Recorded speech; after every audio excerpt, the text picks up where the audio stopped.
말씀은 창세기 12장 6절부터 20절까지의 말씀을 같이 나누겠습니다. 창세기 12장 6절에서 20절. 자, 제가 읽겠습니다. 아브라함이 그 땅을 통과하여 세겜 땅 모래 상수리 나무에 이르니 그때에 가나안 사람이 그 땅에 거하였더라. 여호와께서 아브라함에게 나타나 가라사대 내가 이 땅을 네 자손에게 주리라 하신지라. 그가 자기에게 나타나신 여호와를 위하여 그곳에 단을 쌓고 거기서 베델 동편 산으로 옮겨 장막을 치니 서는 베델이요 동은 아이라. 그가 그곳에서 여호와를 위하여 단을 쌓고 여호와의 이름을 부르더니 점점 남방으로 옮겨갔더라. 그 땅에 기근이 있으므로 아브라함이 애굽에 우거하여 그리로 내려갔으니 이는 그 땅에 기근이 심하였음이라. 그가 애굽에 가까이 이를 때에 그 안에 사라더라 말하되 나 알기에 그대는 아리따운 여인이라. 애굽 사람이 그대를 볼 때 이르기를 이는 그의 아내라 하고 나를 죽이고 그대는 살리리니 원컨대 그대는 나의 누이라 하라. 그리하면 내가 그대로 인하여 안전하고 내 목숨이 그대로 인하여 보존하겠노라 하니라. 아브라함이 애굽에 이르렀을 때 애굽 사람이 그 여인의 심히 아리따움을 보았고 바로의 대신들도 그를 보고 바로 앞에 칭찬함으로 그 여인을 바로의 궁으로 취하여 드린지라. 이에 바로가 그를 인하여 아브라함을 후대함으로 아브라함이 양과 소와 노비와 암소 나귀와 약대를 얻었더라. 여호와께서 아브라함의 아내 사레의 연고로 바로와 그 집에 큰 재앙을 내리신지라. 바로가 아브라함을 불러서 이르되 내가 어찌하여 나를 이렇게 대접하였느냐. 내가 어찌하여 그를 내 아내로 내게 고하지 아니하였느냐. 내가 어찌 그를 누이라 하여 나로 그를 취하여 아내를 삼게 하였느냐. 네 아내가 여기 있으니 이제 데려가라 하고 바르고 사람들에게 그의 일을 명하며 그들이 그의 아내와 그 모든 소유를 보내었더라. 아멘. 우리가 찬양을 음악을 하나 들으려고 합니다. 이 음악은 우리가 잘 아는 베토벤의 교향곡 9번 합창이라는 곡입니다. 근데 이 합창을 했던 팀이 그 일본 팀들이 10,000명이 모여서 이 찬양을 이렇게 이 곡을 이렇게 찬양을 했다고 합니다. 한번 들어봅시다.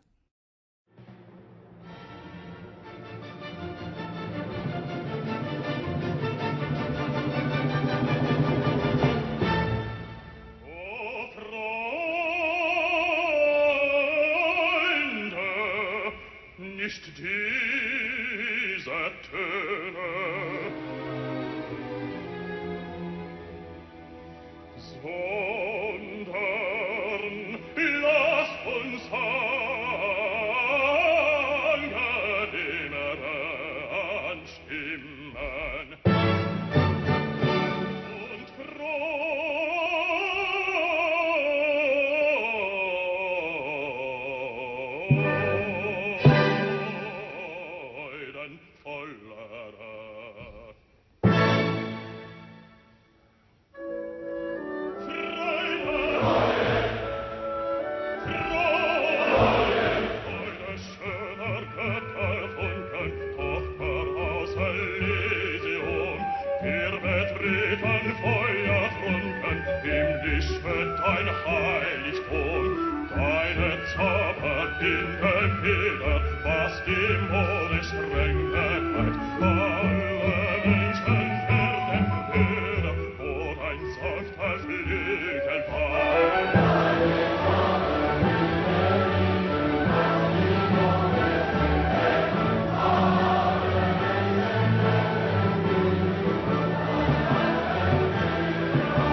우리가 들은 지금 이 곡은 여러분 많이 들어보셨던 곡이죠, 그죠? 베토벤의 국원 합창이라는 곡 중에 한 부분입니다. 근데 이게 이 베토벤이 이 곡을 쓴 이 필사본이 있는데 그 곡을 쓴 것이 이 경매장에 나왔는데 그게 얼마에 팔렸냐면 우리나라 돈으로 50억에 그 원본이 팔렸다고 그래요. 근데 이 곡이 어느 정도 유명했냐면 히틀러는 자기 생일 때마다 이 곡을 사람을 초청해서 들었고, 그 다음에 베를린 장벽이 무너졌잖아요. 여러분 동서독이 이렇게 나눠졌다가 그게 이렇게 딱 할제 때도 이 곡이 불려졌고, 그다음에 중국에 옛날에 천안문 사건이 있었어요. 그때도 이 곡이 불려졌다고 그래요. 우리가 이 노래는 우리가 그 결혼식 할 때도 부르고 하여튼 많이 부르는 찬양이에요. 근데 이 곡을 베토벤이 처음에 만들었을 때 베토벤의 상태가 어땠냐면은 청각 장애로 인해 가지고 이 귀가 하나도 들리지 않는 상태에서 이 곡을 작곡을 했다고 그래요.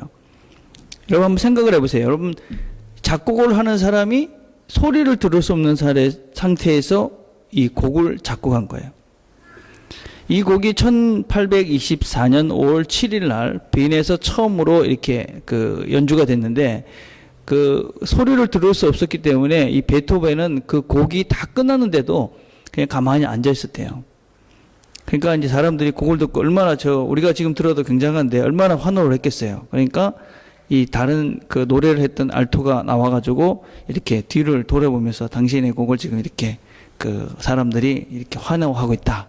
이런 걸 이렇게 가르쳐줘서 뒤를 보고 인사했다. 이러는 아주 유명한 일화가 있을 정도로 대단했던 곡입니다. 어떻게 이 베토벤이라는 사람은 귀가 안 들렸는데도 이런 곡을 이렇게 만들 수 있었을까?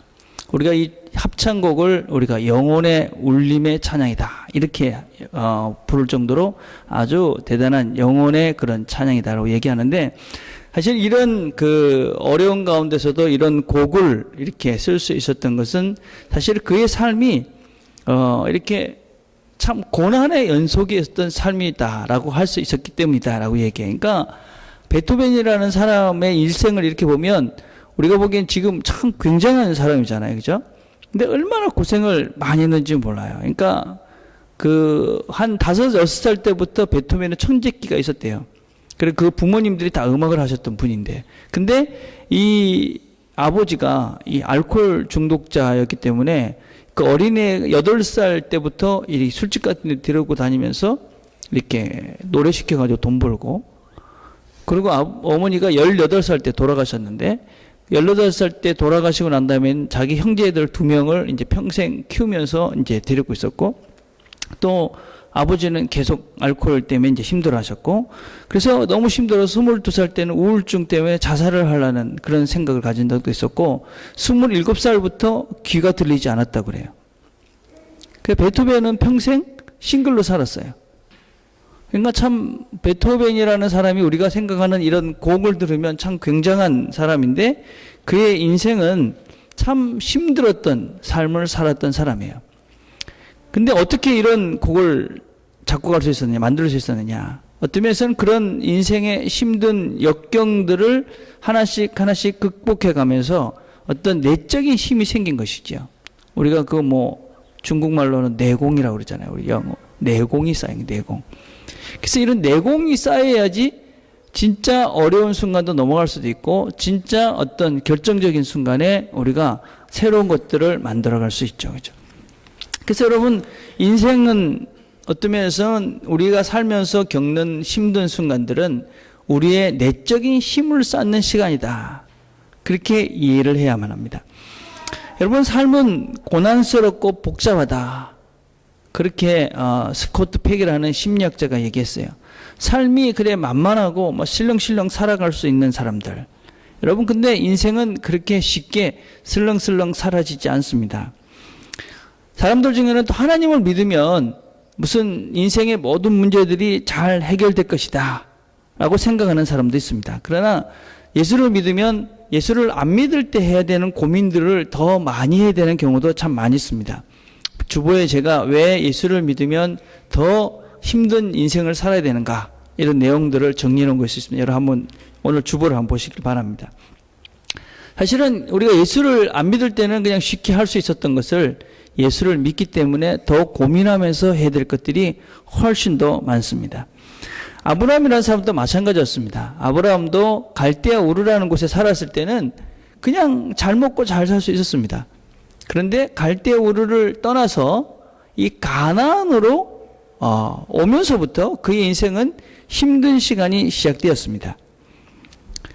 여러분 생각에 하나님의 뜻을 따라서 아브라함이 잘 그 갈대아 우르까지 갈대아 우르를 떠나서 가나안까지 왔으면 하나님이 이 아브라함을 위해서 멋진 장소를 딱 마련해 줘가지고 물도 많고 풀도 많고 뭐 목축도 많고 이런 것을 딱 제공해 주어야 될 것 같은데 아브라함은 도착해 보니까 사실은 그렇지 않았습니다. 12장 6절에 보니까 아브라함이 그 땅을 지나 세겜 땅 모래 상수리 나무에 이르니 그때 가나안 사람들이 그 땅에 거주하였더라.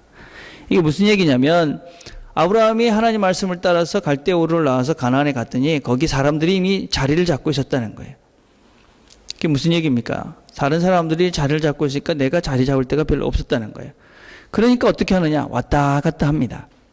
그래서 8절과 9절에 보니까 베델 동쪽으로 옮겼다가 서쪽 베델로 갔다가 그래서 자꾸만 남방으로 남쪽으로 계속 내려갔다고 그래요. 그죠? 정착하고 뭔가 거기에 이렇게 딱 자리를 잡아야 되는데 이 사람 저 사람이 있으니까 자꾸만 자리를 옮긴 거예요. 그런데 과연 하나님이 이 아브라함을 갈대아 우르에서 나와서 이 가나안에 도착했을 때는 아브라함을 인도해 주지 않으셨는가? 여러분 그렇지는 않아요.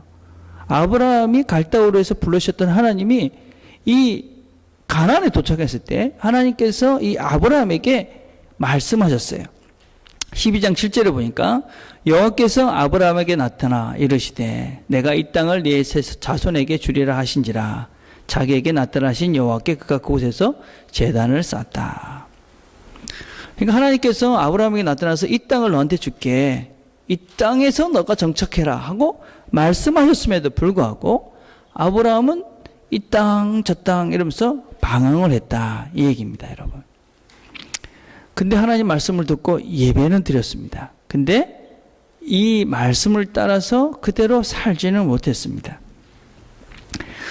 여러분, 우리가 그 예배를 드리는 것과 또 우리가 이렇게 믿는 것과 삶을 사는 것은 다를 수가 있습니다. 제가 그 옛날에 설교할 때 이런 얘기 한 것 같아요. 그죠? 우리가 회심이라고 이야기할 때 회심에는 3가지 종류가 있다. 3단계가 있다 그랬습니다. 첫째는 형식적 회심이 있고, 두 번째는 내용적 회심이 있고, 세 번째는 세계관의 회심이 있다 그랬습니다. 형식적 회심이라는 것은 무엇이냐면 형식만 바꾸는 겁니다. 그전에는 절에 가서 이렇게 빌던 사람들이 이제는 교회에 와서 비는 것입니다. 옛날에는 자기가 이 힘이 있다고 믿었던 귀신을 따랐는데 이제는 예수 귀신을 믿는 것입니다. 예를 들자면 아프리카에 가면 집마다 이 하얀 십자가를 그려놨다고 합니다. 그래서 선교사들이 가서 이 사람들은 다 예수를 믿는갑네 그렇게 생각을 했는데 가서 들어보니까 왜 십자가를 그려놨냐면 거기에 귀신들이 많이 있는데 십자가를 그려놓으면 다른 귀신이 안 온다고 믿고 십자가를 그려놓은 것입니다. 그러니까 이 사람들이 믿는 이 예수는 우리가 믿는 예수가 아니라 귀신 중에 힘이 센 귀신을 믿은 것입니다. 예수 믿는 사람들 중에도 그런 사람이 종종 있습니다. 예수를 믿는 것이 아니라 하나님을 믿는 것이 아니라 전능하신 하나님을 믿는 것이 아니라 귀신 중에 힘센 귀신. 여러분, 하나님과 귀신은 비교할 수가 없는 것입니다. 귀신은 아무것도 아닌 쓰레기고 하나님은 천지를 만드신 창조주십니다. 근데 예수를 귀신 중에 대장 아니면 힘센 귀신 이렇게 이해하는 것은 아직까지 하나님이 누군지 모르는 겁니다. 그래서 이런 것들을 형식적 회심이라고 합니다. 그냥 교회만 바꾼 것입니다. 옛날에 할머니들이 그냥 물 떠놓고 빌든지 아니면 나무 밑에 가서 막 빌던 그런 마음으로 교회에 와가지고 힘센 귀신을 믿는 것입니다. 이거는 회심이 아닌 것이죠. 두 번째 내용적 회심이라는 것이 있어요. 그게 무슨 얘기냐면 하나님 누군지 다 압니다. 또 예수가 누군지도 알아요. 그래서 예수님이 나의 죄를 용서해 줬다는 것도 알아요. 근데 무엇을 추구하느냐면 자기가 잘 먹고 잘 사는 것만 추구합니다. 한국교회 대부분 성도들이 그렇습니다. 그래가지고 기도회 언제 기도할 때 제일 많이 나오냐면 대학 입시 기도회 이런 거 하면 막 교인들이 새벽 기도 꽉꽉 찹니다. 근데 보통 때 뭐 선교를 위한 기도회 그럼 몇 명 안 모여요. 그죠? 그리고 주로 이렇게 관심 있는 게 뭐예요? 내가 어떻게 하면 부자 되는가 뭐 이런 거예요. 그죠? 내 자식이 잘 되고 뭐 이런 것이죠. 이런 것들은 내용적 회심이라고 그래요. 그래서 실제로 이런 사람들 많죠, 한국에. 그런 기복신앙. 하나님이 자기에게 복을 주는 사람이라고 믿는 신앙. 이것도 온전한 회심이 아니죠. 온전한 회심이 뭐냐? 이걸 세계관의 회심이다 그래요. 내 생각의 방향이 달라지는 거예요. 그래서 옛날에는 내가 부자 되고 돈 많이 벌고 내 자식이 잘 되고 막 이런 것을 추구했는데 그것보다는 사랑하고 용서하고 희생하고 그렇게 서로가 잘 되고 그리고 하나님의 뜻을 따라서 말씀대로 내가 온유해지고 그 다음에 너그러워지고 그리고 다른 사람을 더 넉넉한 마음으로 포용하고 용서 잘하고 뭐 이렇게 삶의 어떤 방향이 달라지는 거죠. 생각의 방향이 달라지는 것이. 옛날엔 부자들을 막 좋아했는데 이제는 가난한 사람을 더 내가 사랑해야 될 사람이라고 알고 더 마음이 더 많이 가고 이렇게 생각의 패턴 자체가 바뀌어지는 것. 이게 이제 온전한 회심이고 이런 사람이 진정한 삶에서 즐거움을 누리는 것이죠. 여러분 그래서 이렇게 이 아브라함은 형식적 회심은 있었어요. 그죠? 제단을 쌓았습니다. 그래서 갈대우르에서 나와서 제단을 쌓아서 하나님께 예배를 드렸어요. 하나님 누군지도 알아요. 그렇지만 아직까지 하나님이 원하시는 것을 순종하는 것이 자기에게 진정한 행복이라는 것을 이해하지 못했어요. 여러분 우리가 인생을 살아가면서 이 가치관이 하나님 말씀대로 사는 것이 진정한 행복이다라는 이 생각의 구조가 바뀌지 않으면 우리가 이 땅을 살아가지만 하나님의 백성으로 살아가는 것이 힘들어요. 예수를 믿는다는 것은 사실 참 힘든 것입니다. 여러분. 어려운 거예요. 특별히 이 세상에서는 더 어려워요. 근데 왜 그 힘든 그 삶을 살아야 되는가? 왜냐하면 그것이 진정한 삶이기 때문에 그래요. 여러분 생각을 해봅시다. 돈 많이 벌고 수단과 방법을 가리지 않고 돈 많이 벌어가지고 잘 먹고 잘 살고 그리고 하고 싶은 대로 다 하면서 방탕하고 쾌락을 즐기면서 그리고 이 땅의 삶이 다라고 믿고 그냥 여기서 그냥 즐기자 이렇게 사는 사람과 다른 사람들을 사랑하고 나누고 베풀고 도와가면서 그죠? 영원한 삶에 있는 것을 알기 때문에 늘 사람들 앞에서 하나님 앞에서 겸손하고 자신을 가꾸며 사는 사람. 여러분 누가 더 행복한 삶, 누가 더 바른 삶을 살고 있을까요? 여러분 갈대우르에서 하나님께서 아브라함을 향해서 나와라 그렇게 말씀하셨을 때 순종했습니다. 그러나 이 땅이 너의 것이다. 여기서 힘들지만 한번 살아봐라 하는 말씀은 아직까지 듣지 못했습니다. 극복되지 못한 자기의 세계관 중에 극복되지 못한 여러 가지 것이 있었기 때문입니다. 아브라함이 극복하지 못했던 것이 무엇일까요? 그는 사람입니다. 사람. 여러분 잠언 29장 25절에 보면 사람을 두려워하면 올무에 걸리게 되거니와 여호와를 의지하는 자는 안전하리라. 사람들이 있었어요. 그렇죠? 12장 6절에 보니까 그 땅에 사람들이 있었어요. 그리고 그 아브라함이 이 가난 이 기근이 드니까 이 먹을 것이 없어가지고 애굽 땅으로 갑니다. 근데 애굽 땅에 가니까 애굽 땅으로 가면서 어떤 생각을 하게 되냐면 12장 11절과 12절에 보니까 그가 애굽에 가까이 있을 때 그의 아내 사라에게 말하다 내가 그대는 아름다운 여인이라 애굽 사람이 그대를 볼 때 이르기를 이는 그의 아내라 하여 나는 죽이고 그대는 살리리라. 그러니까 애굽 땅에 가면서도 자기 아내가 예쁘니까 자기를 죽이고 자기 아내를 취할 거다. 그런 두려운 마음으로 애굽을 내려갑니다. 신앙생활을 하면서 우리가 바뀌어야 될 기준 중에 하나가 무엇이냐면 무엇을 두려워할 것인가 하는 것에 대한 기준이 바뀌어야 됩니다. 사람을 두려워할 것인가 하나님을 두려워할 것인가 두려움의 대상이 바뀌어야 됩니다. 두려움. 여러분 우리 다 두려움을 느낍니다. 여러분 사진에 보면 이게 어떤 메커니즘이냐면 이 두려움을 느꼈을 때 우리의 이 신체가 어떻게 반응하게 되는가 하는 그런 메커니즘입니다. 어떤 두려운 상황이 딱 되면 우리 편도체라는 뇌 중간에 있는 것에 공포를 느낀다고 그래요. 그러면 공포를 느끼면 거기서 뭐가 생기냐면 콜티졸이라는 스테로이드 성분의 그런 그 호르몬이 생기는 거예요. 그럼 그것이 그 되면 이제 몸이 이제 반응을 하는 거예요. 그래서 혈액도 막 그래 빨리 돌고 혈압도 높아지고 막 이렇게 흥분도 되고 맥박도 뛰고 뭐 이러면서 막 되는 거예요. 근데 이게 장기적으로 되면 어떻게 되느냐면 기억력도 감소되고 면역력도 약해지고 여러분 스테로이드가 가지고 있는 약점들이 있잖아요. 그죠? 위장병도 생기고 뭐 이렇게 혈압도 높아지고 그래서 문제가 생기는 거죠. 그래서 이 두려움이 전혀 없으면 또 안 됩니다. 여러분 두려움을 느끼는 저기를 없애버리니까 편도체를 없으니까 어떻게 되냐면 쥐가 고양이보다 두려워질 하는 거예요. 그래서 여러분 이 편도체는 있어야 돼요. 근데 이게 잘못 반응을 하는 거예요. 잘못. 그러면 우리가 병에 걸린다는 거예요. 이 두려움이라는 것은 대부분의 경우 과거의 잘못된 경험에서 얻어진 무의식적인 반응이에요. 저는 옛날에 이 어둠을 되게 무서워했어요. 왜냐하면 특별히 밤에 화장실 가는 걸 무서워했어요. 요새는 다 화장실이 집 안에 있지만 그치? 옛날에는 화장실 어디 있었어요? 여러분 잘 모르죠? 집 바깥에 있었어요. 특별히 저희 외가댁에 가면 이 집이 이렇게 있으면 화장실은 아주 떨어져 있어요. 옛날에 그래서 뭐 처가댁과 뭐 화장실은 멀리 있는 게 좋다. 그런 말이 있었어요. 왜냐면 화장실이 뚝 냄새가 나니까. 근데 그 화장실은 진짜 무서웠어요. 뭐 이렇게 초가집 같이 딱 돼 있는데 앞에는 보통 이렇게 시커먼 재를 갖다 싸놔요. 그리고 뭐 이렇게 화장실이 있으니까 불도 없잖아요. 옛날에 우리 맨날 귀신 얘기하면 그러잖아요. 뭐 빨간 종이 줄까, 뭐 노란 종이 줄까 그런 얘기 알아요? 화장실에 가면 이렇게 뭐 그런 귀신 얘기, 화장실에 주로 이제 그런 얘기. 그러니까 은연중에 이 밤에 화장실 가고 이런 것들을 무서워했어요, 그죠? 근데 근거가 전혀 없는 것이죠, 그죠? 그냥 무서워했던 거죠, 그죠? 예. 여러분들 중에도 여학생들 중에는 이 벌레를 무서워하는 애들 있잖아요, 벌레. 벌레 보면 깍 이러고 막 죽을 것 같이 이래 소리치는 사람 있잖아요, 그죠?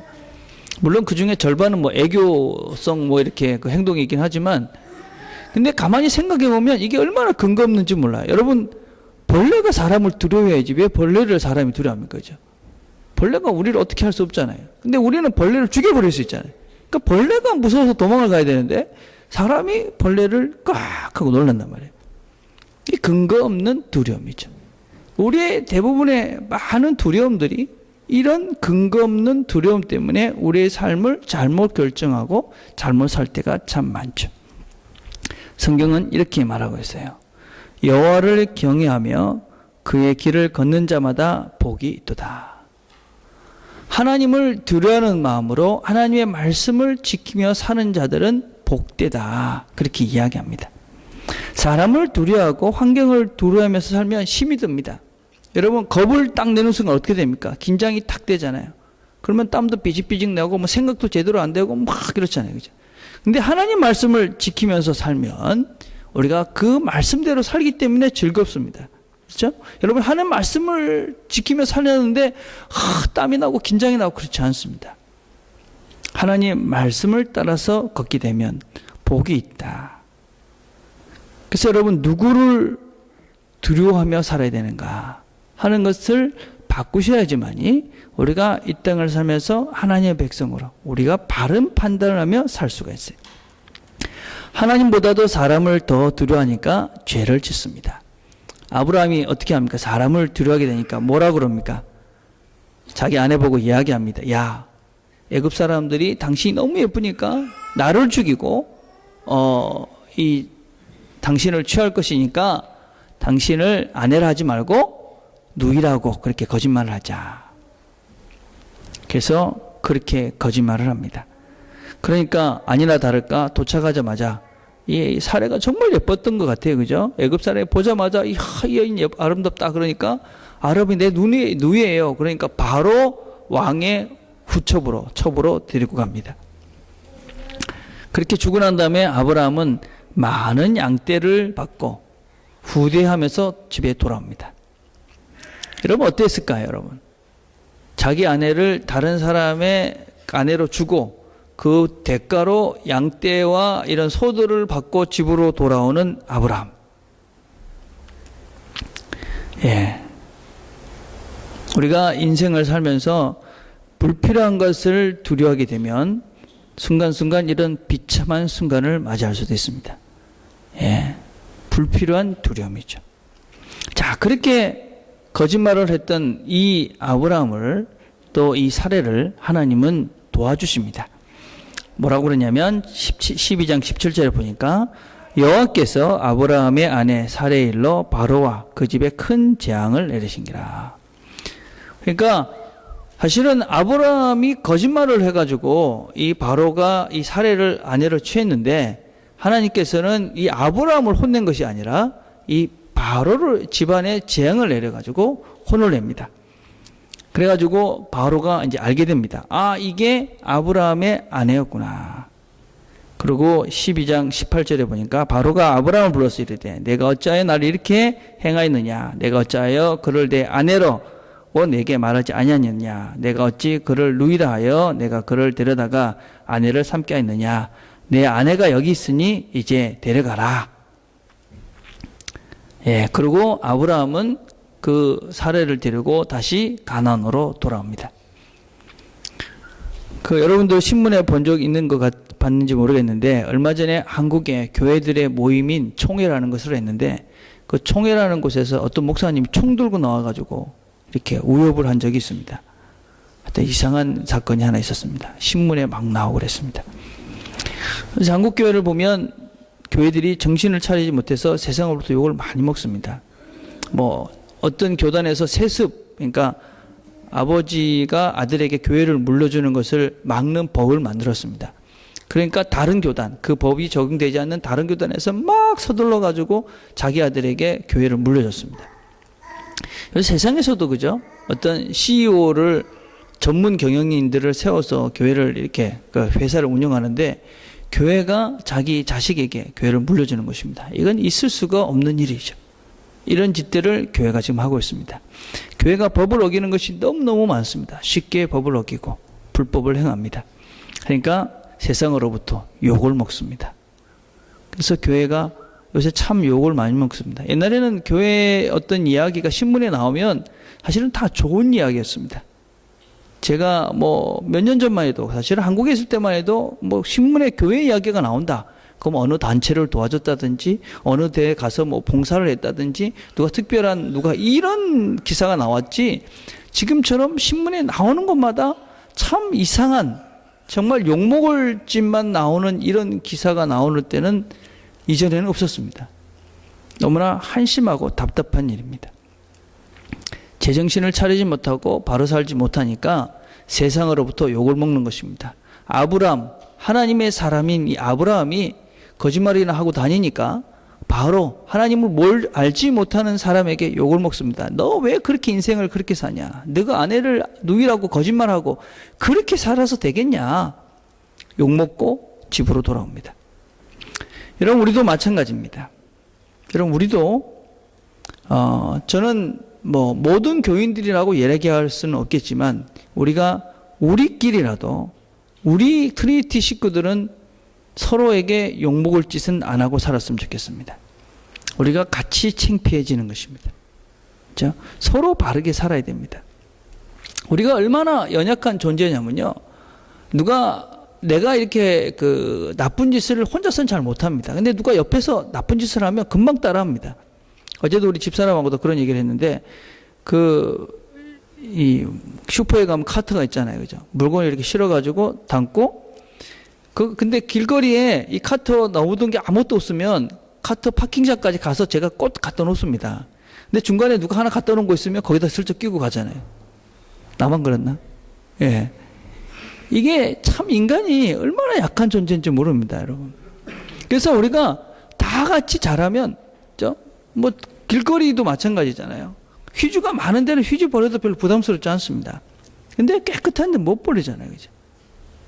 그래서 우리 스스로들이 서로들을 바라봤을 때 나쁜 짓을 짓는데, 누구도 하니까 그렇게 할 수 있는 삶을 살면 안 됩니다. 그렇죠? 누구를 보니까 저렇게 살아야지 하고 내가 이렇게 긍정적인 도전을 받고 긍정적인 삶을 살 수 있도록 내가 바로 살아야 되는 것입니다.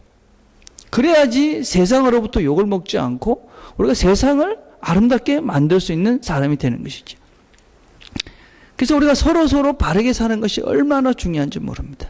여러분 서로 바로 살 수 있도록 권면하고 서로 바로 살 수 있도록 서로가 서로를 잘 챙기면서 사셔야 됩니다. 엉뚱한 나쁜 짓에 물들려고 그러면 막아야 됩니다. 너 그런 데 가면 안 돼. 이렇게 지적하고 고쳐주고. 그렇죠?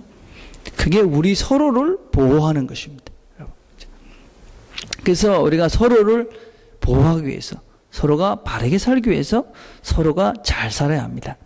사람들을 두려워해서 이래저래 방황하다가 애굽 사람을 두려워해서 거짓말하던 이 사람, 이 아브라함은 아무런 해결책도 얻지 못하고 자기 부인한테 부끄러운, 그리고 특별히 이 아브라함이 애굽으로 내려갔다가 애굽 여종을 데리고 옵니다. 그게 하갈이라는 사람이.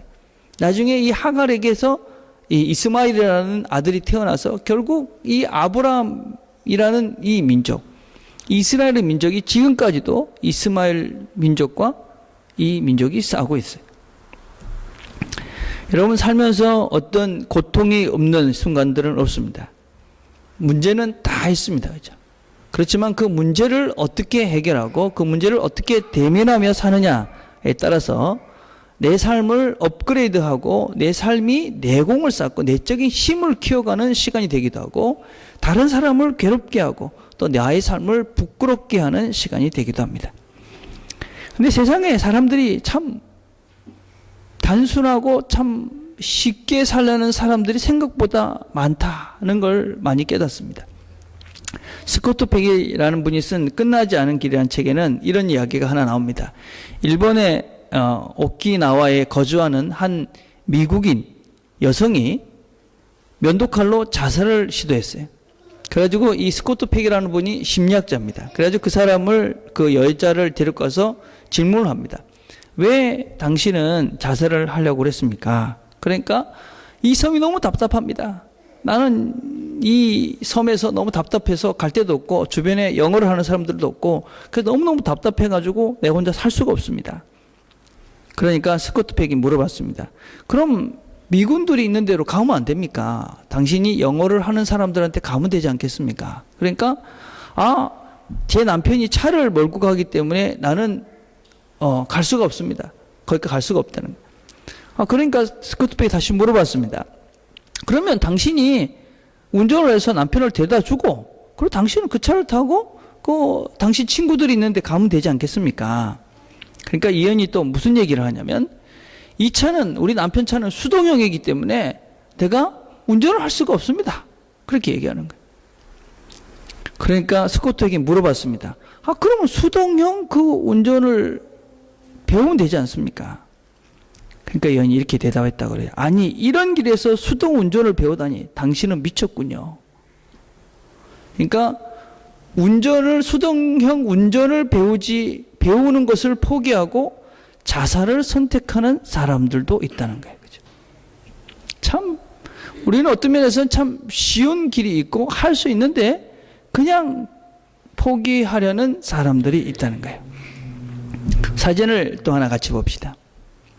여러분 이 사람은 이희아라는 사람입니다. 1985년생입니다. 제가 이 사람에 대한 이 사진을 그 기사를 볼 때 손이 4개다. 피아니스트인데 손가락이 4개다. 그래가지고 한 손이 4개씩인 줄 알았어요. 그래서 8개인 줄 알았어요. 근데 도합 합해서 4개인 여자예요. 손가락이 도합 합해서 4개밖에 되지 않아요. 그런데 이 자매는 무릎 아래도 없어요. 그리고 피아노도 특수 제작한 것을 사용해야 돼요. 근데 이 사람이 일본, 카나다, 우리나라에서는 조수미 씨하고 같이 협연을 하고 KBS 교양단, CNN, ABC 이런 신문에서 또 이런 그 방송국에서 그다음에 세계적인 그런 오케스트라와 협연을 했어요. 이 여인은 태어날 때부터 1급 장애인이었어요. 그래서 7살 때 손아귀에 힘이 하나도 없어가지고 어머니가 이 아이에게 손에 있는 그 2 손가락밖에 없는 그 손에다가 힘을 키워주기 위해서 피아노를 가르쳤어요. 그래서 얼마나 이 피아노를 가르치면서 열심히 했는지 하루에 10시간씩 피아노를 쳤다고 그래요. 그래서 손에 피가 마른 날이 없었다고 그래요. 그런데 이 여인이 지금은 피아니스트가 돼서 정말 이런 힘든 사람들에게 희망이 되고 있어요. 여러분, 이런 자매와 같은 형편에 있는 사람, 여러분, 이렇게 힘든 환경에 있는 사람이 이 땅에 얼마나 되겠어요? 이 자매가 신문에서 인터뷰한 글에 이렇게 고백하고 있어요. 마음속으로 장애를 극복하게 도와준 하나님, 어머니와 하늘에 계신 아버지, 그리고 피아노를 가르쳐 주신 선생님에게 감사한다. 여러분, 이 여인이 얼마나 많은 두려움이 있겠어요, 여러분. 얼마나 많은 어려움이 있었겠습니까? 얼마나 많은 문제들이 있었겠어요, 그죠? 얼마나 이걸 그만두고 그냥 포기하고 싶은 생각이 얼마나 많았겠어요. 얼마나 많은 힘든 시간들을 보냈겠어요. 우리에게 있는 장애물, 우리에게 있는 문제들, 우리에게 있는 고난들 얼마나 커 보입니까? 예. 무엇을 두려워하느냐에 따라서 우리의 삶의 질은 달라집니다.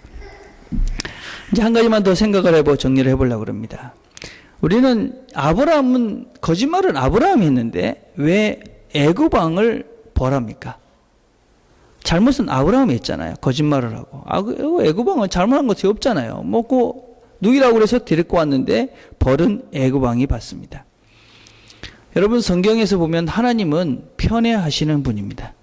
하나님은 모두를 사랑하는 것 같지만 절대 그렇지 않습니다. 하나님은 편애하십니다. 어떤 사람을 편애하느냐? 하나님에게 손을 내밀고 하나님의 뜻대로 발걸음을 움직인 자들에게 하나님은 편애합니다. 하나님은 인간에게 온전한 자유를 주셨습니다. 인간은 온전한 성인입니다, 여러분. 자신의 것입니다. 내 삶에 책임을 져야 됩니다. 근데 하나님께 내 삶을 맡기고 하나님께 손을 내밀어서 하나님 말씀에 순종하기로 작정하고 첫 걸음을 시작한 사람, 이런 사람들을 하나님은 책임져 주십니다. 하나님의 명령을 따라서 갈대우르를 나와 새로운 삶을 살기로 결정했던 아브라함, 그 사람이 여전히 아직까지는 두려워할 대상이 누군지를 제대로 몰라서 방황하고 갈등하고 혼란스럽지만 여전히 그 가운데서도 하나님은 그 걸음을 시작한 아브라함을 지켜주십니다. 하나님은 그런 사람들을 사랑하십니다. 그리고 그런 사람들을 결코 포기하지 않습니다. 1988년 12월에 아르메니아라는 곳에서 대지진이 있었습니다. 그래서 많은 사람들이 죽었어요. 근데 지진 직후에 한 아버지가 아들이 다니는 학교를 갔습니다. 학교가 완전 폭삭 무너져서 아무것도 할 수가 없었어요. 그 넋을 잃고 서 있었는데 그 아버지 귀에서 소리가 들리는 것입니다. 어떤 소리가 들리냐면 자기가 아들하고 했던 약속이 생각이 나는 거예요. 아들에게, 아들아, 무슨 일이 있든지 내가 이 아버지가 필요할 때는 언제나 내 옆에 있어 줄 것인가. 걱정하지 마라. 그렇게 약속했던 말이 기억이 난 거예요. 그래가지고 그 약속이 생각이 나는 순간 이 아버지는 땅을 파기 시작했어요. 많은 사람들이 이제 소용이 없다. 지금 저렇게 되는데 애가 어떻게 살겠느냐 말렸는데 이 아버지는 멈추지 않고 38시간 동안 한 번도 멈추지 않고 계속 그 땅을 파내려갔다고 그래요. 근데 38시간이 지나고 어느 순간 이 땅을 파고 돌을 옮기는데 사람 소리가 들리는 거예요. 그래서 아들의 이름인 알만다 하고 이름을 불렀대요. 그러니까 아이가 대답을 한 거예요. 아버지, 저 여기 있어요. 그리고 우리 아이들이 다 같이 있어요. 제가 이 애들한테 우리 아버지는 절대로 나를 포기하지 않고 구하러 올 거라고 그렇게 얘기했어요. 우리 아이들은 다 여기 안전하게 잘 있어요. 그래가지고 32명이나 되는 아이들이 그곳에 옹기종기 모여있던 아이들을 구출해냈다고 그래요. 모든 사람들은 부질없는 짓이다, 소용없다, 다 죽었을 것이다 얘기했는데 아버지는 아들을 포기할 수가 없었어요. 그래서 38시간 동안 땅을 팠고 그 아이를 구하고 그 옆에 있는 사람들을 다 구할 수 있었어요. 하나님도 우리에게 약속을 하셨어요.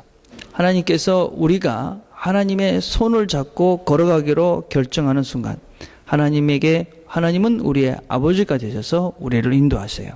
이사야 49장 15절에 이렇게 말씀합니다. 여인이 어찌 그 젖먹는 자식을 잊겠으며 자기 태에서 난 아들을 긍휼히 여기지 않겠느냐. 그들은 혹시 잊을지라도 나는 너를 잊지 아니할 것이다. I never forget you, never. 하나님께서는 결코 우리를 잊지 않는다. 내가 하나님에게 한 걸음 다가가서 하나님 말씀으로 내 발걸음을 움직이는 그 순간 하나님은 결코 나를 포기하지 않고 나를 붙잡고 가십니다. 여러분이 두려워할 자들을 바꾸시고 하나님에게 한 걸음 나아가는 순간 하나님이 우리를 인도해 가시는 것들을 우리가 경험하게 될 것입니다. 기도하겠습니다.